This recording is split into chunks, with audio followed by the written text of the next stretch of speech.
Myntri Rangbah kejala Meghalaya konrat ke sangma haka arpoi Tarik Nailur aja arpo ula Pyntip bah kejalang juga review meeting la ekran nak benta ke Plie Noh ki Tylli ki Industrial Training Institute Naduh ka arpo South Tarik mentau benai haba kran bikla pathai khubor konrat ula Pyntip balapan kre ki kindo nak benta ke Plie yakini ki Institute konrat sangma ule thuru bakila ekran halor ke jinglong jingman jong COVID-19 haka jala khamtam halor ke jingkiu ki bayo COVID berkumjuru halor ke jingkiu ki bayam barbarwat hilat kilenti bente la Just few important things were discussed. Mainly, we had a discussion on the ITIs, which are going to be opened up, and by Thursday, which is 24th of this month, the ITIs,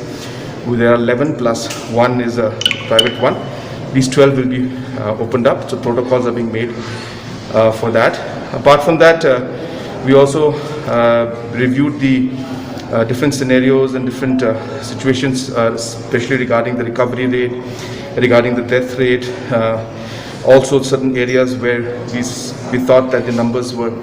going up, on how to contain, how to increase the overall awareness. So all those kind of micro discussions took place.